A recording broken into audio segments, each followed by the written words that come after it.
Good morning, everybody. My name is Roger Schmidt. Thank you for joining us in class this morning. This is one of my favorite classes that I actually get to teach hands-on. So what we've done is we've taken our 4-hour basic electricity class and we've converted it into basically a 1-hour block. And what we want to do is to be able to show everybody, give them information, provide as much information as we can. Obviously, and try and give some CEUs with it, but there's only so much we can do virtually. So the fun part is I love this class when it comes to hands-on. So we have a 4-hour block that if you can attend the 4-hour hands-on block, you're going to get about an hour or so of educational up front, which is a lot of the information we're going to go through here. And then you're going to get a good 2.5 to 3 hours of hands-on experience. And what I like to think is that in a hands-on world, I can give someone, if you give me for 8 hours, I've got a basic electricity class for 4 hours and an afternoon portion that's advanced electricity. If I can get someone for about 8 hours in a day, I can give them about 1.5 years of hands-on experience, because it's all hands-on in the afternoon. I mean, literally, you're coming back in from lunch and it's hands-on through the entire afternoon, working with all the different things over and over and over again, setting up different configurations. So it's a lot of fun. So what we're going to do today is we're going to go through basic electricity. Do feel free to ask any questions in chat. Luis in the back is going to join us and support us. He's with our tech support team, one of our best tech support guys that we have. So feel free to reach out and ask questions as you go through the presentation if something comes up. And I'll monitor the chat as well. So if you have something that comes up, we'll go from there. Okay, so let's go ahead and let's get started. So Subloy, it has many brands across the country and across the world, roughly 350 brands worldwide. But for us, the three of us, Luis, Katie and I, and Russ Anderson, we're all based out of Phoenix, Arizona, with HES, Securitron, think about strikes and mag locks, alarm controls, switches and locks, Adams Right storefront aluminum. We have classes on all these parts and pieces. And of course, Life Safety Power is here with us now in Phoenix as well. So a lot of different parts and pieces. And Subloy, we deal with everything from taking something from a mechanical format, doors, hardware, frames, and everything, and seeing what we can do to electrify it, with electrified hinge butt or butt hinges, strikes, mag locks, card readers with HID, gates and fences. So a lot of different products that we have across the world. Safety is critical to us. If any of you have been in my classes before, you know that safety is so important to me. I come from a world of not only being a trainer in the military, but also being a trainer on the integration side of the world. 23 years, fire security access control. Before I came to Subloy, I spent a chunk of my time, 3.5 years, developing a training program for 140 technicians on the road, but safety is always a critical part of what we do. So as we get started in here, I want to kind of figure out what kind of a background does everyone have out there, and what are your experiences? So if I can kind of get a quick show of hands, how many of you come from a technical, hands-on technical in the field type? So if you could just give me a pop-up of your hand, I can kind of get a quick count of how many of you are on that technical side. Okay, so I got 2 that came from the technical side. Okay, how much from engineering, more from designing, engineering side of it? Anybody else come from the design engineer? Because right now I got 2, I got tech, 3. Okay, so I got 3 on the technical side. So this is one of the situations where oftentimes, it's understanding how parts and pieces work. When you come from the technical side of the world, we're dealing with this stuff hands-on repeatedly. And here I have a situation here where this actually happened in class. I was working with a group, so we were broken up into a group project. We had 2 or 3 people on each project site. And in this situation here, we had a power supply that was blown up, and you can kind of see if you look at that little point right there, that is my line, that is AC power into my power supply. And then you can kind of see my multimeter core, or my multimeter red plug right here, which has been burnt. And obviously understanding how important technical side of electricity can be. And when we're in the field working with this stuff, how do we do it correctly, learning how to use our tools, working with our parts that we have so we don't have mistakes, because understanding electricity is critical. Understanding how to use our tools are critical, because just a simple little 1-second mistake can cost a lot of money. not only, not only time, but also the parts and equipment that go with it.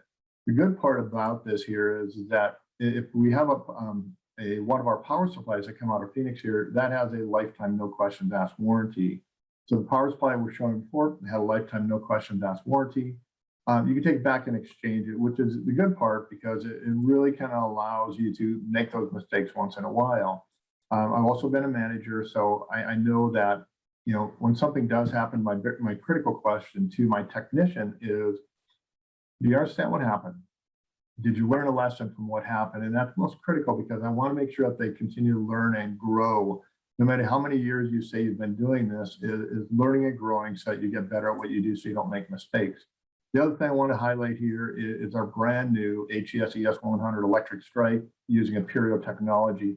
It is the first truly wireless electric strike that is battery. It's operated by a battery coming from the card reader that comes with it. But this is working with a solenoid, we've taken away the solenoid and we're going to a motor now. So we're taking the power, or we're taking the solenoid from the power or from the electric strike. We put a motor in the electric strike. We're working with a card reader and Imperial technology, a truly wireless electric strike. So brand new out there. Take a look at it if you get a chance. Here's just kind of a quick agenda of what we're going to be looking through. We always pay homage to some of those key people that gave us some of our rules, but we're going to take a look at voltage, amperage, and ohms to start with. So we start looking historically, we go back into the 1700s and the 1800s and kind of look at who were the key figures. And we kind of got to start with Michael Faraday, Michael Faraday gave us the first basic understanding of direct electricity, direct current electricity. And how it works with a magnetic coil, and it gives some basic understandings of DC. But it was nearly 40 years later before Thomas Edison gave us a working direct current generator.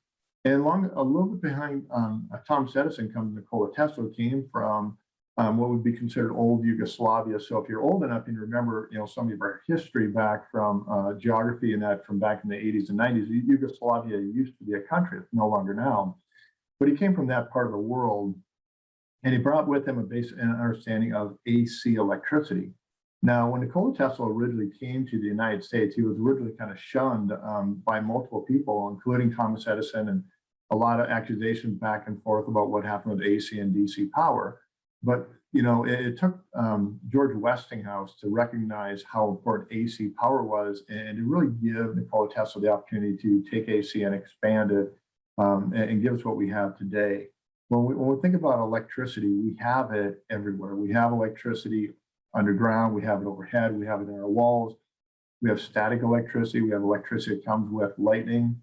But the basics of electricity starts with an atom. And the atom has a center core. And inside the center core, which is a nucleus, you have your electrons, which are negatives, or you have your protons in the center nucleus, and you have your neutrons, which are the positives and the negatives. Flying around the outside of the atom are your electrons, and your electrons are negatives. And what happens is when the electrons come in and collide with the center nucleus, it changes a positive to a negative and a negative to a positive.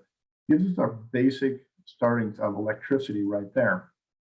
And oftentimes what we have to understand in the world of direct current electricity is how it works in the form for access control. And a lot of it's about creating a circuit. And, when we do access control systems, everything is set up in circuits, whether you're doing switches, you're doing strikes, you're doing mag locks, whatever you're putting on a door, we're creating multiple switches over and over again. And it's all about the flow of electricity. And it starts with, a motor. We have some type of a motor that gives us the power, and whether the motor is in the form of a battery or it's the form of a generator, what is the form of it? And creating a circuit that oftentimes goes to switches and it goes to locks and things that use electricity versus things that pass electricity through it, but completing a circuit which might be considered open versus a circuit which is considered closed. We're going to talk about that as we continue to work our way through the steps and process. But we also know that the tools we have are critical to us, and the multimeter is one of the most important tools that we have in the DC world. I spent a lot of time working with my different technicians, apprentice technicians, on learning and understanding DC electricity. And so we set up training programs, and I could even train a guy who was a sprinkler alarm technician how to use a multimeter, how to use simple testing for me out in the field. But a multimeter is the most critical tool that we have, making sure it works. It comes in many different shapes and sizes. Pretty much the only multimeter I don't accept is like that $6 or $7 multimeter you can buy for free or you get a coupon for from certain retailers. You have to have a multimeter that's going to work and fit the needs of what we do in our industry. I like the Southwire multimeter just because of the fact it's a great training tool. We literally have hundreds of these in our training boxes. We use these when we go out. But whatever multimeter you have, I do recommend you learn how to use it time and time again. I get into a class and I've got somebody who doesn't know how to use their fancy multimeter that they have. So learning, understanding how to use a multimeter is critical. We're not going to do a training class on multimeters today. In our 4-hour block, we have a pretty significant chunk of time, about 30 to 45 minutes, where we really go through the basics of a multimeter and we go through multiple tests to show us how to use all parts of our meter from DC voltage. When we get into the power supply class in the afternoon, then we'll look at AC voltage as well. But we do talk about AC in the morning, amperage, and understanding how to measure amperage and continuity. And these are some of the terms I'm going to give you definitions to. But learning how to test our multimeter. Is our multimeter healthy? Are our cords healthy? You know, common things that we'll learn to do in basic classes. If you get a chance to join them, they're great classes. We get rave reviews on them all the time. So let's go ahead and jump into some of the basics of basic DC, direct current electricity. And we start with Alexandro Volta. So imagine back in the 1790s time frame, you know, by candlelight, he was able to give us a basic understandings of voltage and give us a term and a definition and a mathematical formula to work with it. And I'll be the first to tell you, I'm not very good at math. My daughter is, you know, but I learned how to use my tool over here. And my tool in this situation is a multimeter. But understanding the definition of voltage, it's the electrical force or pressure that pushes current along and through a wire. So when we're talking about current, you know, in our world of DC, we actually think of not current, we think about amperage. Voltage pushes current along and through a wire. Electricity goes through the wire and it goes along the wire. And later on, we're going to talk about the importance of that simple wrap that goes around our wire and how critical of a role it plays. But in the DC world of access control we play in, you know, we normally play in the world of 12 volt and primarily 24 volt world. Every once in a while in classes, I'll come across someone who still uses 12 volts as a primary voltage. Very rare, unless you really have to use it. Majority of people prefer using 24 volts. The conversion process for us in Phoenix here, I grew up doing access control in Phoenix from 1991. But we kind of started converting from 12 volts to 24 volts probably by the mid 1990s. And the reason is we had to stay competitive. By using 12 volts over 24 volts, by using 24 volts over 12 volts, we're going to drop the amount of power we need. We're going to extend the distance in which the electricity will flow. So there's a lot of advantages because if I can use a smaller power supply, I reduce my cost of my proposal. I can use a smaller gauge wire and send the electricity further, which reduces the cost of my proposal. To be cost competitive, we had to reduce, we had to change from a 12 volt system to a 24 volt system. And the manufacturers of the access control systems went with it too, because they wanted to use less and less. When green became more common, the need for green or LEED certified projects, they wanted to see the use of less and less electricity as well. So understanding voltage is usually the primary type of measurement we learn how to do. When we're learning access control or we're learning how to use a multimeter, the first two measurements you normally learn are continuity followed by voltage. Because I can test voltage off of a simple battery and show and demonstrate continuity very easily and show how to test voltage off of even a simple battery. So learning how to use our multimeters is critical. But remember, voltage is the pressure that pushes current along or through a wire. So probably the first measurement any technician ever takes when they go out to a site, if they need to measure something, is voltage or continuity. Primarily voltage. If I need to see if electricity is going to flow, I need to check my voltage first. If I have voltage, I'm going to probably have some current there. If I don't have voltage, I know I'm not going to have current. So learning how to use our multimeters, learning how to set up our multimeters so they're set up correctly is critical. Otherwise, we're going to blow them up. We're going to blow something up, and it happens. Here's a quick line diagram that shows a basic configuration of, gives instructions of how to set it up. It shows a demonstration of basically testing along a circuit. So when we set up a circuit, one of the first things I always want to do is I want to check the voltage along it. And I know that the further I go down the circuit, my voltage is going to drop. I'm going to have a voltage drop off that happens, but we find the negative. So here I find a negative connection point. I start my connection while I'm doing my testing at the beginning, and I work down line all the way down so I can see what's happening at the endpoint. The endpoint down here is usually we're going to find our maximum voltage drop. Now, if we remember back here, I showed you a 10% rate. When we're talking about 12 and 24 volts, everything we do works in plus or minus 10%. If we're working in a 24 volt world, my world of plus or minus 10%, 26.4, 21.6. So my range of my voltage, even at the very end, has got to be somewhere between 21.6 and 26.4. But remember, the further you go down a line, your voltage is going to drop and drop and drop. When we get past that 21.6, there I'm going to look at operational issues potentially with my system and how it's going to work. So learning how to use a meter, understanding what does that number on the screen tell you or give you information on is important. So we need to learn how to interpret it. Next, we have current, the movement of the electrical charge in the circuit. Okay, so we know that voltage pushes current along the circuit. Okay, so voltage pushes is the pressure that pushes current along a circuit. But the current is what makes something work. And we're going to talk about that and how important current is, because current is really the core of everything. If we don't have current, and current can drop off. We can have voltage and current can still drop off. And a lot of times that goes back into the design of a circuit. And later on, I'm going to show you the design process of a circuit and understand what are the steps we go through when we design a circuit, and understanding, how the DC side of it, voltage, and then current or amperage, and how to measure amperage. Understanding how much amperage is going to flow is critical to us. So we want to remember there's 1 amp equals 1,000 milliamps, because the majority of stuff we deal with today is in milliamps. If we look back into access control, 10 years ago, we had a lot of electrified bars. Electrified bars that when we activate them, they give us a great big cha-chunk sound. But that was pulling 16 amps of power. Today, we're only pulling milliamps, and there are 1,000 milliamps in an amp. So we start looking at understanding power and how much something needs to work. We have to look in the literature. The literature for the product gives us information. How much electricity does it need to work?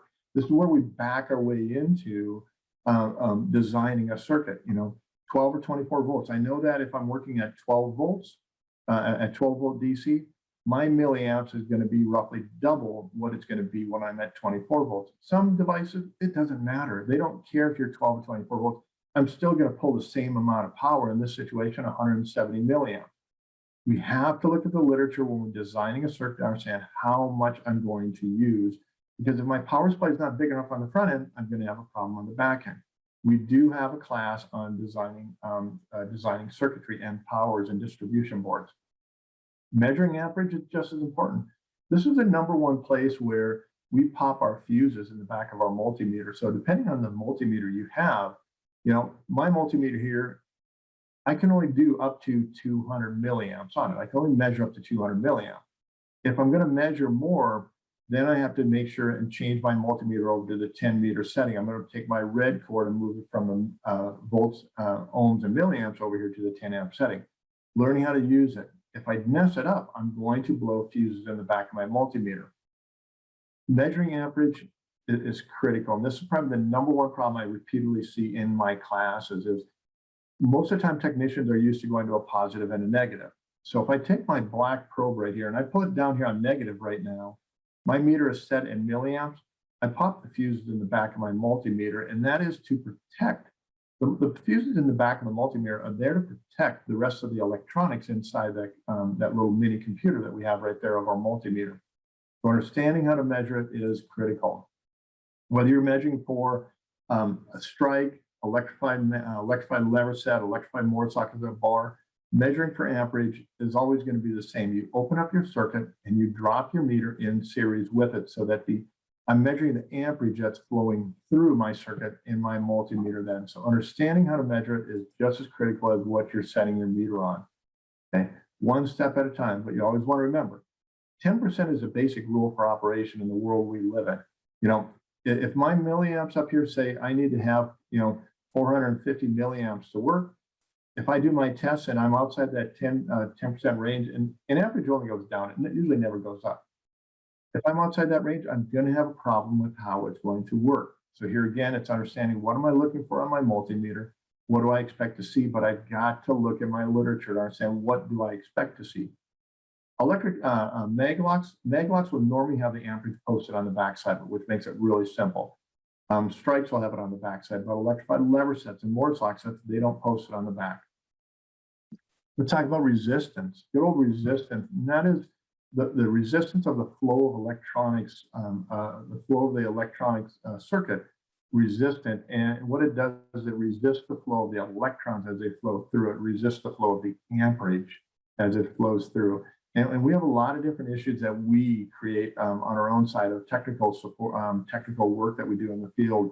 And we're going to talk a little bit more about that. But resistance is, creating resistance to the flow of electrons through our circuit. And we can do this not only by how we wire something if we have bad wiring connections, but also by adding some electronic components into our circuit as well. The other part is remembering how important our gauge size is. And when we talk about gauge size, oftentimes you go to James Prescott Joule and understanding the wiring gauge, understanding the difference in the number of strands that we have. Our wire is critical to us. For the majority of our world, what we live in, we primarily use a stranded or twisted wire in the DC world. I actually like a lot of solid wire too when I'm making jumpers. So for doing simple little jumpers out, I use a similar gauge of solid wire. So I do like the solid wire as well in certain situations, especially when it comes to jumpers. Because I know once a solid jumper is in place, I never have to worry about it again. With strands, we have to worry about, those strands breaking off. Earlier, I talked about the insulation cable around the wire. This is critical, when we're working with the people that are pulling our wire for us. I had guys we called wire rats, and my wire rat was a guy who would hump my wire throughout my building. And the issue that I run into is I knew that if my wire rat came in a bad mood, if a wire got stuck, he's going to be jerking it on me and tearing open my insulation and creating a problem for me later on, So I would send him home that day if he came in with a bad attitude. And he'd someday, one day he'd come in and say, "Why are you sending me home?" Says, "Because everything in the field they're telling me is that if you have a bad day, if a wire gets stuck, you're going to jerk it. And I can't afford to have that return service call later on, especially after a building is sealed up." Our wire is critical. Understanding our wire and how it's put together is important. For a lot of systems that are designed out there, the manufacturers will actually require a twisted wire. Wire, as you can see on the right-hand side, it gets twisted. And what happens is in those twists, every crossover point helps reduce resistance. So it helps to slow down resistance that's actually naturally in the wire. Every gauge of wire has resistance that comes with it. And I'll show you that in just a minute here. So when you start twisting the wire, we start to reduce some of the resistance that we have naturally. So we have twisted wire, stranded wire, and we have twisted wire. Some manufacturers mandatory require twisted wire on their systems. And it's very common, especially when you get into high-end card readers. So we want to pay attention to that. Here is just an example of some of the different strands that we have and the natural resistance that comes with that gauge of wire. 16 gauge wire, 4.1 ohms resistance, 22, 16.1. So the fewer strands you have, the smaller those strands become, the more natural resistance that comes with copper. And the thing we're seeing more recently is what we call tinning. So here I have a nice clean piece of copper, but down here we got some of these others that kind of look like a silver or tinning. It's called tinning. So what we're doing is we're actually taking the copper and we're dipping it in a tinning process. And the tinning is there to help to reduce corrosion. But we have to realize that when we start breaking off those strands, we reduce the gauge of the wire. The average 18 gauge wire only has 8 to 10 strands in it. If we start breaking off 2 to 3 of those strands, all of a sudden I'm taking that 18 gauge wire to a 20 or 22 gauge wire. And our connection points are critical. Understanding how we do it neat and clean. I'm a big fan of the gel-filled beanies. Pretty much everywhere we go. If I'm a real heavy area, a heavy humid area, especially like in Florida, then I'm going to go to more of the waterproof connections, especially anything that's going to have any kind of exposure. But those connections that we make are critical that they're clean. And we have gauges, that guidelines, which would give us a guide on what gauge of wire we should be used based on the distance and based on how much electricity is sent down line. So here I have a gauge for a simple wire gauge for 24 volt DC. How far am I going to run the wire? And this is the distance out and back. So remember, we're doing a complete circuit. So we're going out and returning. How far we're going to go out and back and how much power we're going to shove down that line. The further my distance, the greater my power, the larger my gauge of wire has to be. So I'm going to go from an 18 gauge to a 14 gauge wire. This is important that we understand this because one of the #1 problems that Luis is going to say is that how often do we have a circuit that is under gauge when it comes to the wire? We're using a 22 gauge wire when we should be using an 18 gauge wire. Here again, design of the system is critical. And earlier I mentioned simple circuit development. And when we're designing an access control system, when we're looking at a door and doing its initial site survey, the first thing we look at is hardware. What type of hardware am I going to put on that opening? This is critical. So whoever's doing the site survey, there's a lot of stuff that goes into it. Understanding the functionality of how a customer wants something to work. Understanding codes that apply to what needs to be done. What codes apply to the application. Because if we're going to take something from mechanical to electrified, we're looking at codes. We have to understand basic codes when we're designing a circuit. Hardware. Is it fail safe or fail secure? Here are common terms that we're going to discuss a little bit later on.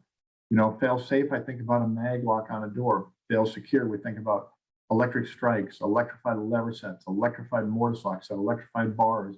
And we start to develop our circuit. We select our hardware, then we start looking at all of our switches. I need a card reader on the outside of the door. I need a motion detector. I need a 30-second timer, a mag lock in conjunction with a motion and a timer. Code compliant, receptionist buttons, another button for, in case the receptionist goes to lunch, I have another button for the back. Development of our circuit is critical. What needs electricity to work? Some switches just pass electricity through it. Some people will use that electricity because we're going to throw it with a relay. We have something that needs electricity to work. So we're going to talk about that in a little bit. Continue developing your circuit. Distance, how far is my wire going out and back? And remember, we always have a service loop sitting up there above the ceiling. So I want to remember, I've got distance there. Okay, the service loop up above the ceiling. And then I kind of look at my gauge of wire. What gauge of wire do I need to make my circuit work? A lot of information goes in out here. So I need to understand, how much power do I need? Power plus spare power. Okay, I'm doing all this stuff here before I get to selecting my gauge. And then I get into the selection of my distribution board. One of my most important questions on my distribution board is, do I need a fire relay? Code compliance, do I need a fire relay? If I'm doing access control with a mag lock, a motion detector, and a 30-second timer, I'm going to need a fire relay someplace. I can have that on my distribution board. If I'm doing access control in a stairwell access control, I'm going to need a fire relay. If I'm holding doors open magnetically, I need a fire relay. Okay, understanding selection of power is critical. A lot of the products that we have today are using solenoids to work. A solenoid is the basic for power in many products that we have today. We're seeing changes and we're going to motors, but for the most part, we find a lot of solenoids, electric strikes, electrified lever sets, electrified bars, electrified mortise lock sets. The majority of them are still solenoids, but we still have many products that they're going to motors today.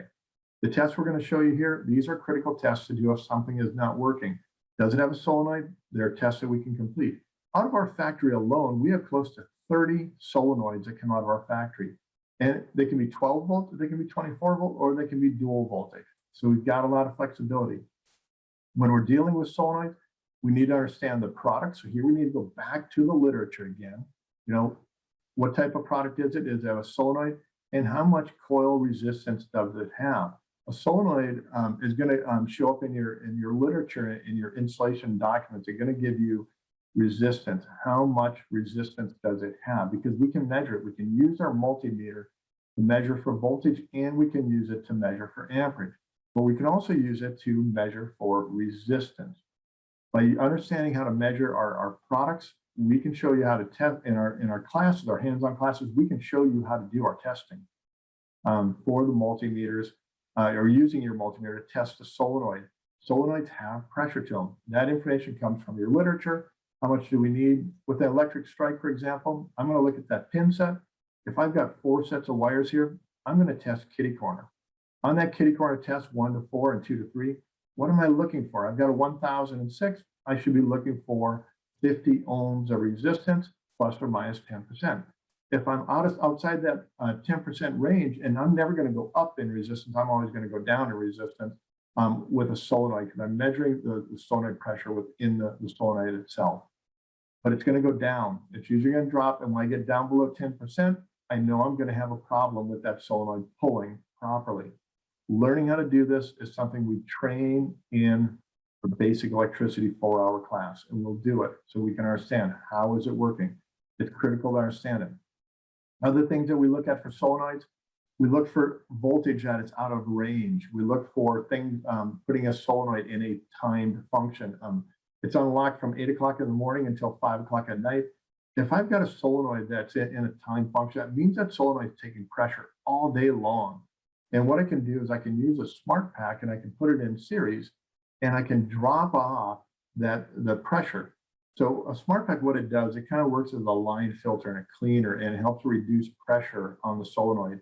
If I'm sending something 27, 28 volts out of my circuit, I need to drop that pressure back down. I put a smart pack in line, it's going to drop it down to 24 volts and then minus down to 25%. But if I'm putting a device, a strike, electrified lever set, electrified bar, something in a time function, so it's unlocked for 24 hours or for 8 hours at a time, I might touch it and it's hot. You know, a lever set will get hot. The electric strike will get hot. The smart pack put in series reduces the pressure on the solenoid, so it reduces that heat, because a lot of people don't like to touch a lever set when it's hot or warm. It's never going to get hot or warm. It's going to burn them. But you're just going to want to protect your electronics, and adding a smart pack into an HES strike takes and extends that warranty out to a 10-year period. Okay.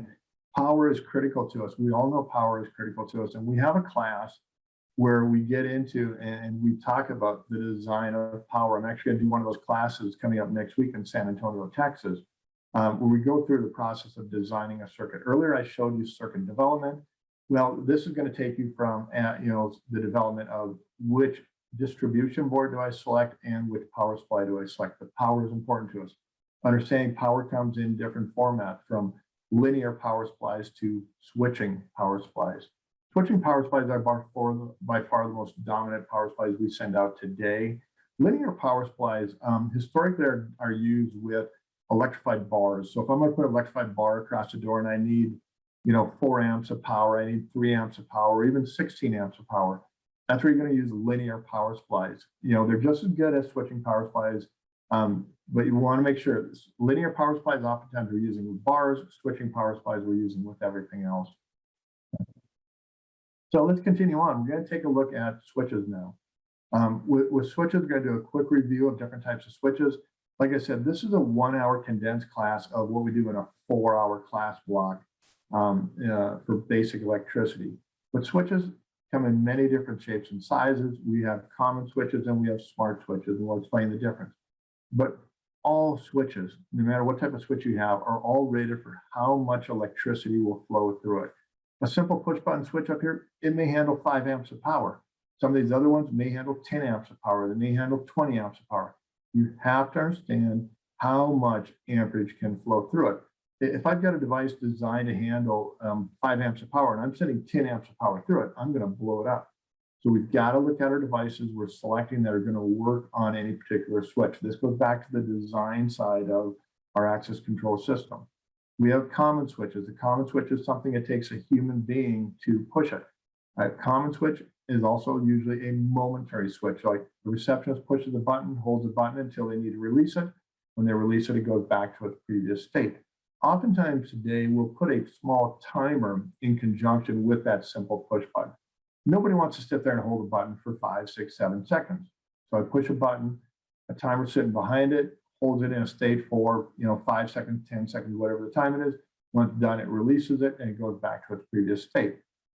Versus something that's considered alternate action. Alternate action, I turn it on and it stays on until I turn it back off. Learning our parts and pieces and how the switches work are important. Learning which switches work with different products in simple terms as fail-safe versus fail-secure. When we think about a fail-safe lock, the only lock that we truly have that's fail-safe is a mag lock. It's fail-safe or it's fail-open. So it normally works with a normally closed circuit. Electricity comes in, flows out. I need to get power to the mag lock sitting at the other end of it here.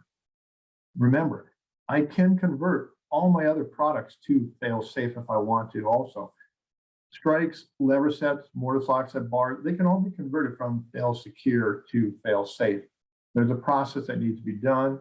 If it's driven by code, we want to make sure it's documented. If a customer tells us to convert something from fail-secure to fail-safe, you want to have a document. We want to have a document that protects us in case something happens in the future. Standard fail-secure locks, electric strikes, electrified lever sets, electrified mortise lock set, electrified bars. Most other products are standard fail-secure, which means when I lose electricity or I open the circuit, I lose electricity to my product, it stays locked. It stays in a locked state. But remember, most of them can be converted to fail-safe as well. Switches are something you play with and they come in many different shapes and sizes. Some of them are simple momentary buttons. Some of them are momentary buttons that are latching. But a common switch takes an interaction with a human being or something else to make it work. We've even got buttons and switches that we have that work with elephants, so that elephants can turn on a water shower for themselves. So it's not just humans, but in our world of DC, we kind of primarily think about working with humans. But there are a lot of different things where we can use buttons and switches, and we talk about that in a class we teach on buttons and switches. Common switches, interaction with a human being. What happens behind that switch is there's a plethora of different options that we have behind the switch, and we're going to talk about different switches here in a little bit. But then we have smart switches, and we spend a good 45 minutes to an hour in the afternoon class of advanced electricity just focusing on smart switches, so we understand how a relay works. That is one of the biggest challenges that we run into is training people to understand how that electrical relay works to change the state of a switch. So in the afternoon classes on advanced wiring and troubleshooting, we get into helping them understand how a relay works, really showing them the detail, and we can do that with a simple DK12, which has a built-in relay on the back side of it. But it's a combination of understanding an electrical relay and the switch that comes with it. So we're going to focus on the switch here in just a little bit. We think about a common switch. A common switch takes a human being to change the state of it. It stays in that condition until I push it, and then I release it and it goes back to its previous state. Common switch takes a human being. A smart switch uses electricity to work. And we really show that in our advanced class. But understanding how a switch works is important. So on the back here, I've got a switch that looks totally different. What type of switch it has, you go to the literature. If we don't pay attention to the literature, we're not necessarily going to know what type of switch it is. When I see something that needs electricity, electricity is going to come in the form of I need a red wire and I need a black wire. A positive and a negative. When I have a positive and negative, I know I'm going to be working with a relay in most situations, but I need to understand I have an electrical relay and I have a switch. What type of switch do I have is important to me. But paying attention to the detail is critical. Common switches, we not only talk about this in class, but we give them to you, you play with them, you're learning how to measure them with your multimeter to understand how they work. Single pole, single throw. One in, the in is coming into my common, my next out is my throw. Common in, normally come in on my common, I pass it through and it just goes out and goes down line. Normally closed circuit. When I push my button, I change the state of it. I stop the flow of electricity as it goes through just by pushing and activating my button. Single pole, single throw, one in, one out, normally open. So the circuit is open. I'm holding electricity into the metal. I bring electricity into my common, it sits there until I push my, until I push my button. My button then sends electricity down line. Oftentimes, when we're working with a normally closed circuit, I'm thinking about working with a mag lock. When I'm working with a standard normally open circuit, I'm thinking about strikes, lever sets, mortise locks, bars. But if there's one in, one out. The most common switch, and I spend a good part of the chunk of the morning and the afternoon focusing on a single pole, single throw, one in, one out. This is the most common switch you're ever going to find because you find it not only in your switches, but you also find it on your boards, your access control boards, where it's important to understand how they work and how they function. And these will come in different shapes and different sizes, but we also have to pay attention to how much electricity will flow through it. How much? 5 amps, 10 amps, 20 amps, how much electricity will flow through that switch is critical. Single pole, one in, it comes into my common. It naturally flows up to my normally closed and wants to go out. So if I've got a wire going out over here, it's going to send it down line to the next product. When I push my button, I remove power from my closed and I send it to my open. It's going to send power somewhere else. It removes power from one, send it to the other. This is the most common switch you're ever going to play with in our world of access control. It's in the back of many switches, and it's on most of our electronic control boards. Single pole, double throw. And if you're looking at a board, it might show you a common, normally closed, normally open. When I bring power to my common, it naturally wants to power my normally closed. I push my button and it changes it to the other state. So it's understanding how that switch works. Sorry about that. Okay, next. Double pole, single throw. This is nothing more than two single pole double throws. Double pole, single throw.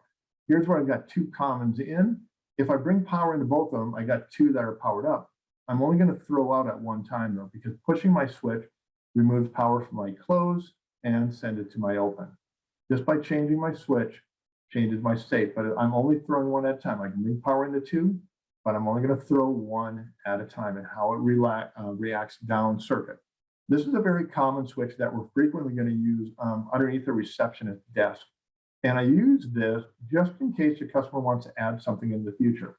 Normally, I'm going to use this to release a door lock on my front door. I might be using, if I've got a mag lock on the front door, I'm using the normally closed.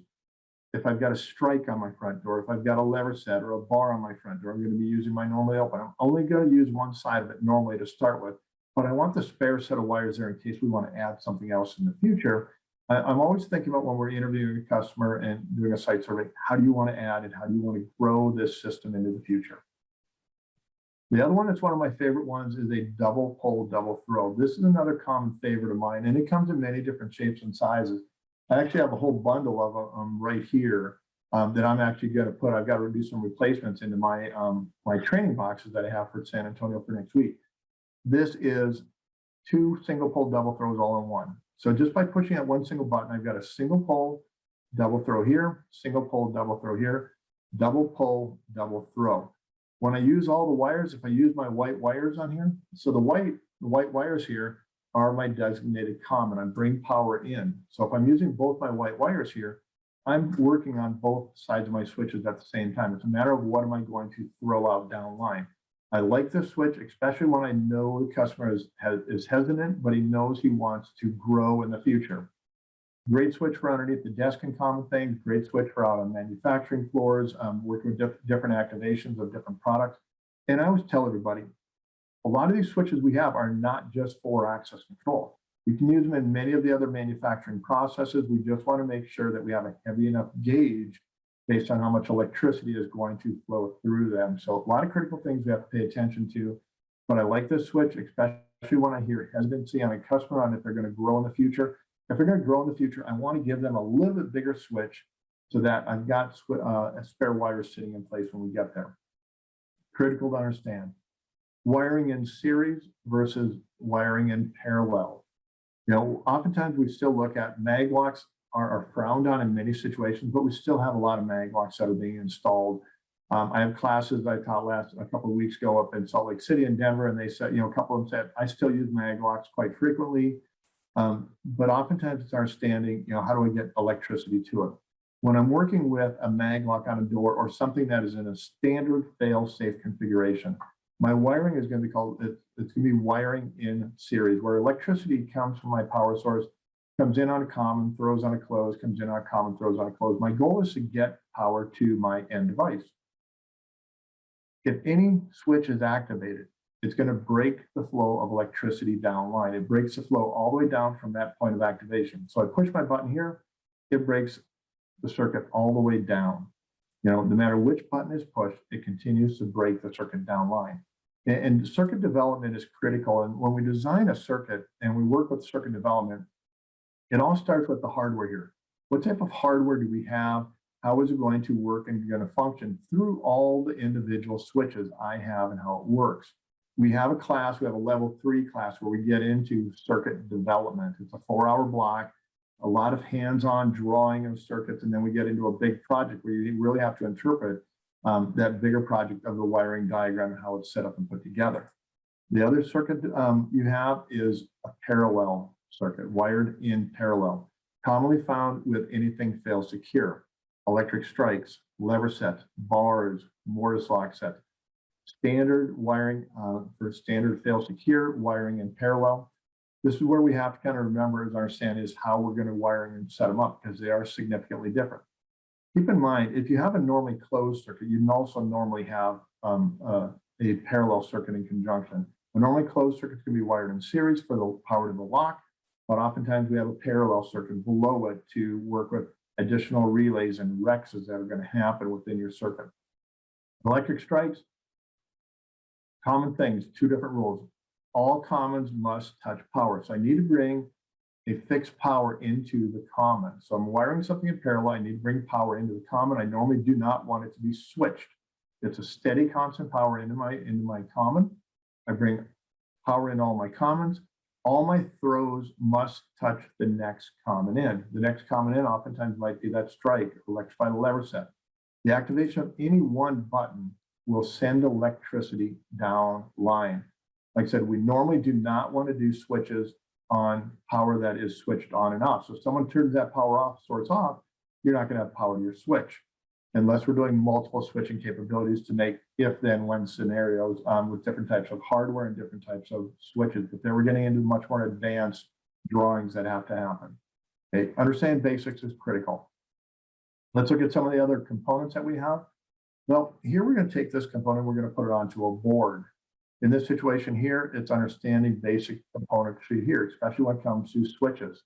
If you look here, my main relay, common, normally closed, normally open. Alarm shunt, common, normally closed, normally open. Here, door ajar, common, normally closed, normally open. Single pole, single throw switches. You have to know and understand, recognize how they work and how they're going to function. That's why in our classes, we focus on the single pole double throw, a lot of hands-on exercises throughout the morning class and the afternoon classes to understand that particular switch. Then obviously we have some other electronic components that we have to work with. Electronic components like these are either normally put on the board and they're existing on the board or they're existing on readers, especially when it comes to resistors. The resistor is designed to resist the flow of electricity and measuring it's a measured resistance that we have. Manufacturers put these on our boards, we put them on our card readers, they're set in place. If it breaks, you need to replace it with an or equal resistor that comes with it. Capacitors, they're on your boards already. We're normally never going to work with them. We don't have to deal with them. But diodes and MOVs, metal oxide resistors, are things that might come wrapped into a package that we're going to tell you we want installed either in your circuit or in front of a particular piece of hardware.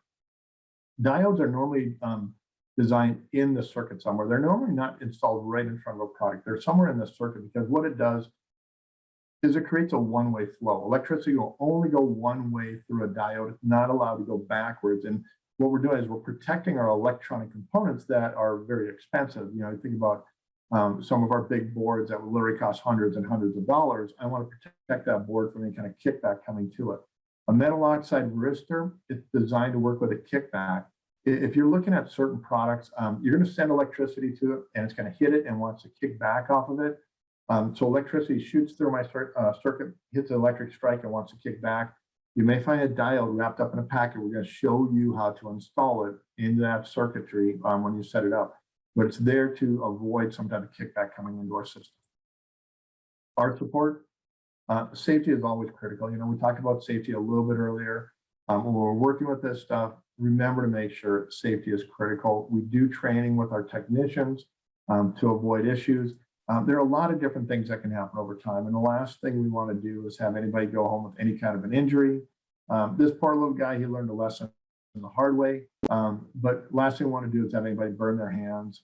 I've been shocked. I've been knocked off a ladder before. I learned my lessons because I don't want it to happen to me again. So there's a lot of support. We want to make sure safety is critical in every situation. We have our little wands. We used to carry around wands to always test everything. It's the responsibility of the individual technician to make sure they're right parts and pieces. We have a lot of support with Subloy Academy. They've got close to 100 classes online right now. For us here in Phoenix, if you go to our training website, we right now are sitting at about 30, close to 30 unique 1-hour classes that we've done in the past 18 months. It's a huge library that's there to share information that we have. Go take a look at it. It's free to watch on demand. If you want to get a CEU, you have to attend our classes. We're in the process right now of taking all of our 1-hour classes and putting them on Subloy Academy. We've got to do a conversion process. We have to add in quizzes, but when we do that, then you'll also be able to get your CEUs by taking your classes through the Academy as well. The Built app, phenomenal app for training technicians on installation, how to put things together. Subloy right now, I think we're sitting at about 99 products on the website. But go to the website and imagine showing a technician how to put something together in 5 to 10 second snippets. We all know access control and security, men in general do not like to read instructions on how to put something together. If you're buying something from Lowe's or Home Depot today, look and see if it's got this little icon on it. It's for the Built app.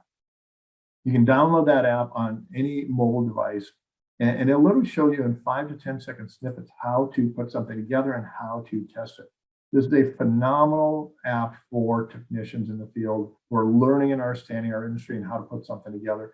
If you're using a lot of Subloy products, like I said, I think we're sitting at 95 current products on the Built app right now.